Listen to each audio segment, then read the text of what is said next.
Assalamualaikum warahmatullahi wabarakatuh. Jumpa lagi dengan saya Kang SM, tentunya masih di channel Aris Tenaniki.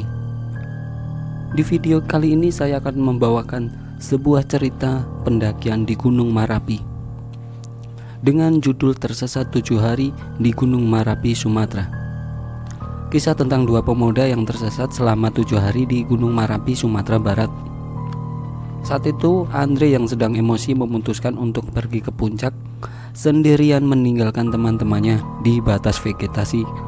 Ternyata ada satu temannya, Nopeng, yang menyusul Andre ke puncak. Di sanalah mereka bermain-main di ladang Edelweiss sampai memetik bunga tersebut.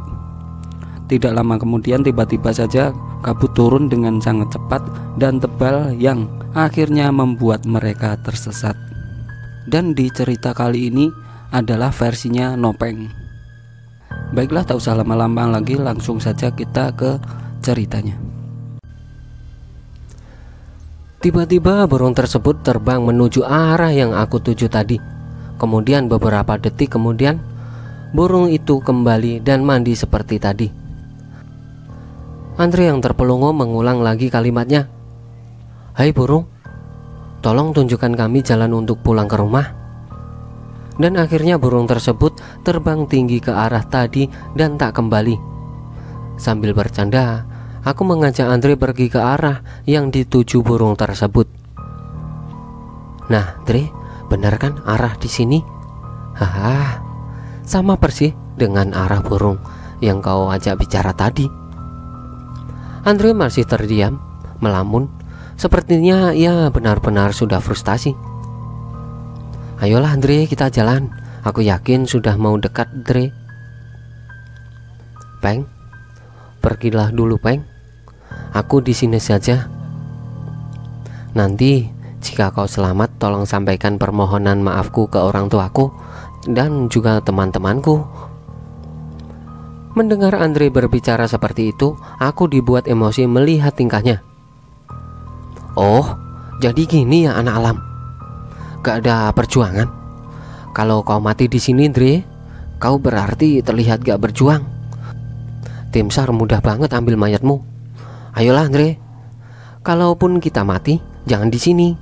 Kita buat tim SAR kesulitan mencari mayat kita. Jika perlu, di jurang yang tinggi. Nanti kita kan udah jadi hantu. Waktu mereka ambil mayat kita cekik mereka supaya jatuh dan mati juga. Ayolah, semangat, enjoy. Aku mencoba menyemangati temanku yang terlihat sudah sangat-sangat putus asa. Akhirnya Andre mulai tersenyum dan berjalan menghampiriku. "Benar juga kau, Peng. Kita buat tim SAR kesulitan mencari mayat kita." Kami lalu melanjutkan berjalan di pinggir sungai sambil bercanda gurau berdua. Entah mengapa, waktu seperti begitu cepat berlalu.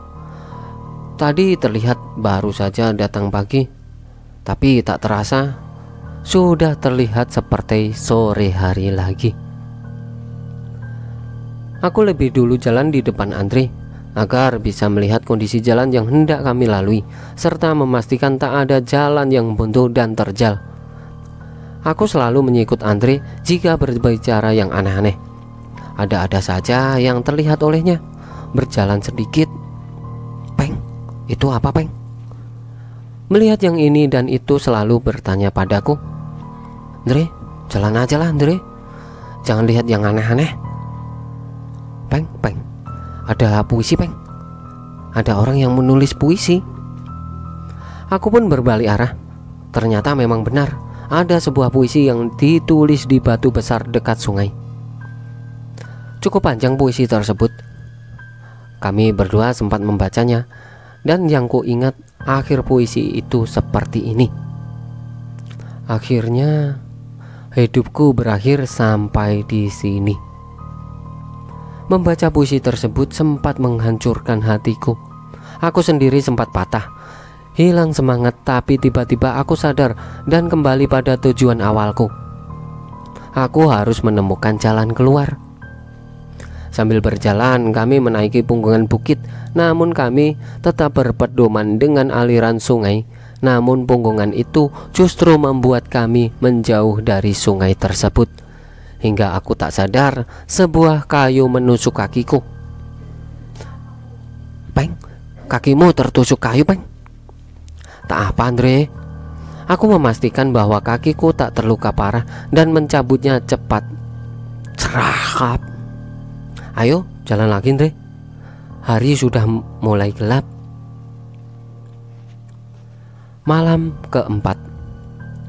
Setibanya di atas, kami tiba-tiba dihadapkan dengan sebuah pohon raksasa. Pohon yang sangat besar tersebut memiliki lubang yang lumayan besar.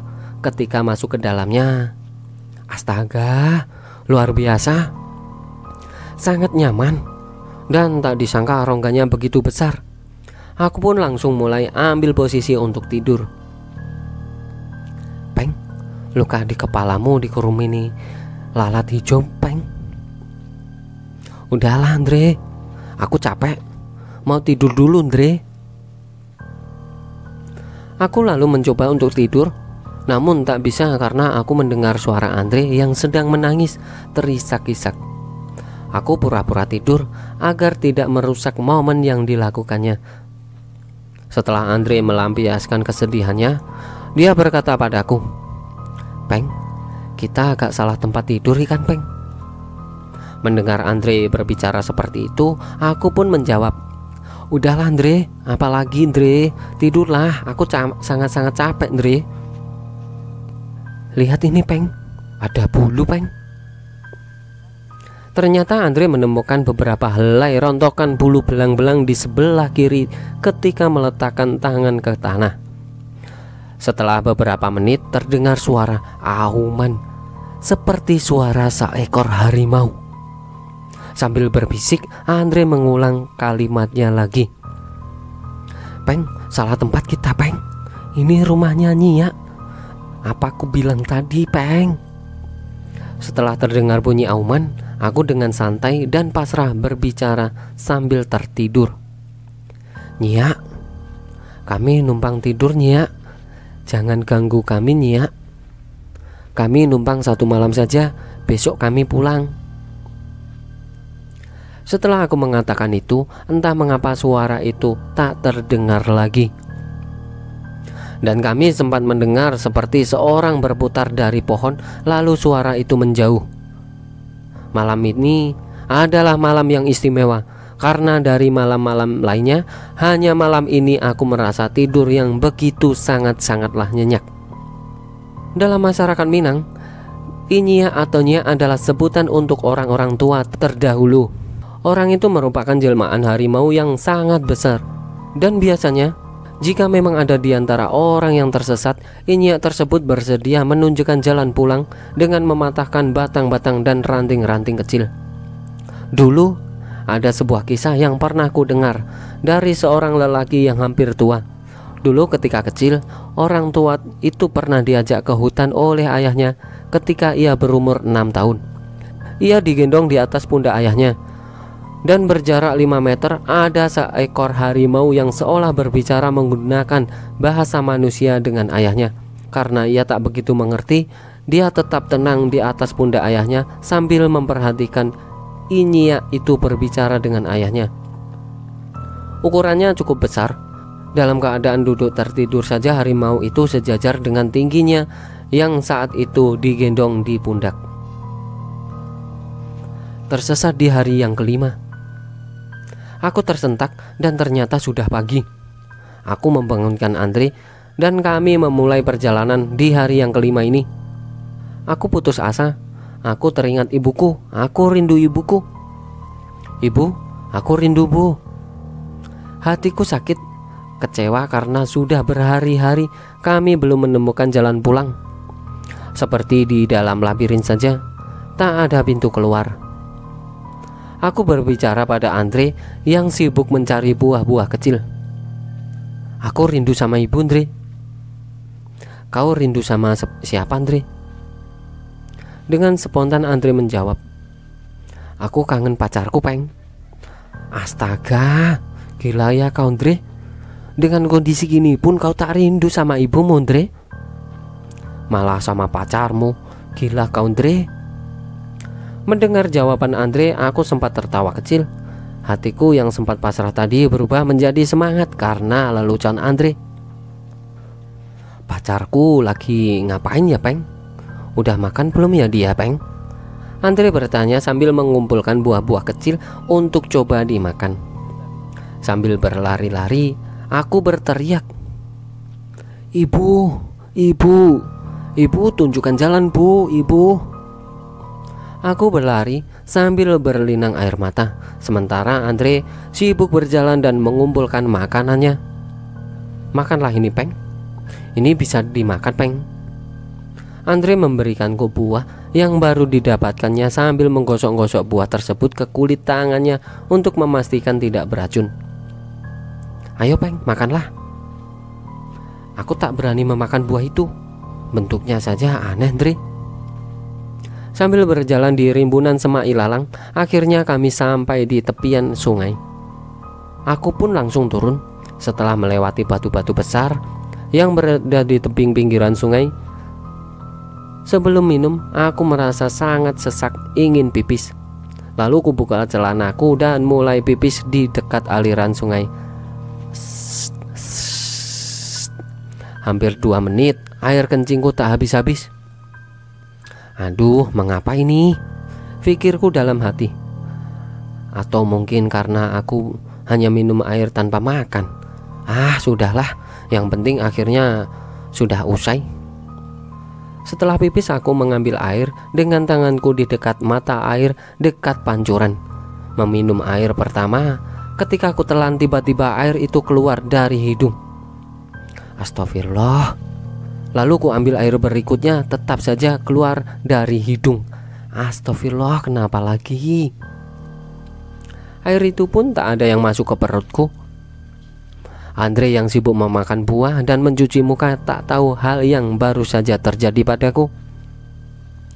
Saat di sungai inilah kami merasakan hangatnya sinar matahari secara langsung. Di sekitar sudah terlihat lebih terbuka dan kami duduk berdua di pinggir bebatuan.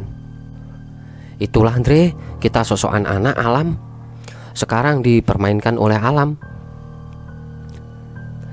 Lihatlah wajahmu, Peng, udah seperti Tarzan. Wajahmu juga, Andre, mirip anak 1000 pulau. Hahaha. Mereka pun tertawa sejenak. Kami mencoba menghibur diri sambil menikmati hangatnya sang mentari. Jalan kami lanjutkan kembali. Kali ini aku merasa sudah sangat dekat karena sudah tidak banyak pepohonan besar dan jalan setapak sudah mulai terlihat. Aku berlari dengan semangat sambil menerobos semak-semak ilalang dan akhirnya kami bertemu dengan ladang tanaman pisang. Nah, Andre, lihat. Kalau ada lahan pisang berarti kita sudah dekat, Andre. Pasti ada yang menanamnya. Andre terus berjalan dan mengumpulkan buah-buah kecil di jalan. Malam kelima, aku mematahkan beberapa daun pisang untuk alas tidur malam ini. Kita bermalam di sini saja, Andre. Akhirnya kami menghabiskan malam di rimbunan batang pisang.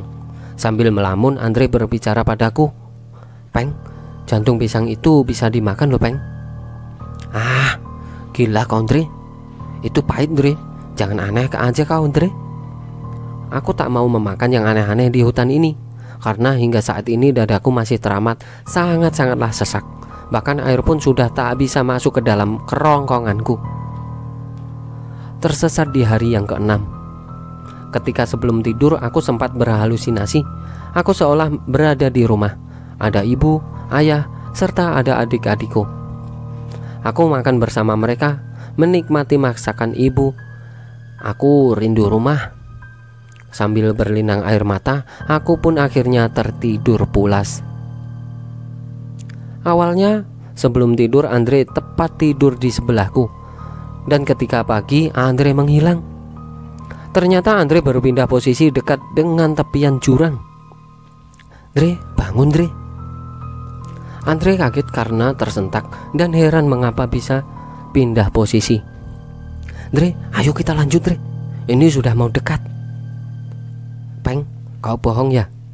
Waktu hari itu kau bilang sudah dekat lagi, tapi kok belum sampai-sampai juga, Peng."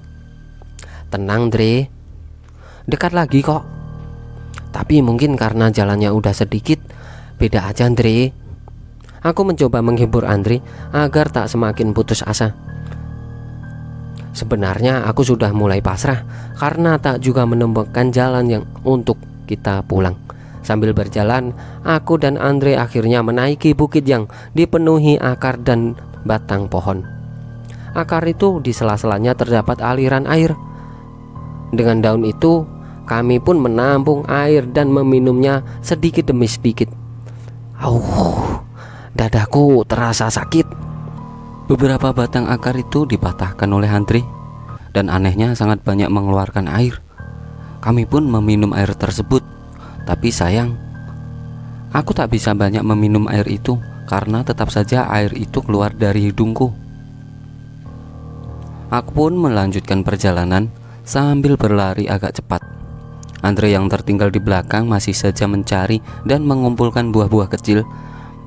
Menurut pengakuan Andre, ketika itu Andre sedang asik membuka semak-semak di pinggir tebing.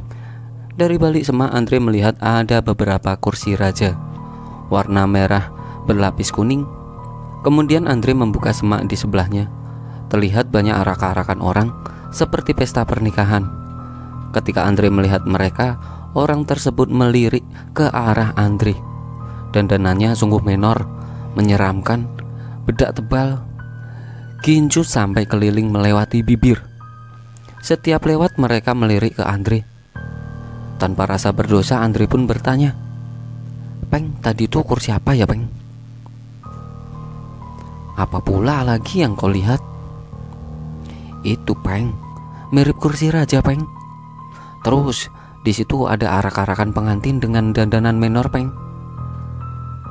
Andre yang penasaran ingin melangkahkan kakinya, dan dari jauh aku langsung memanggil, "Andre, ngapain lama-lama di sana?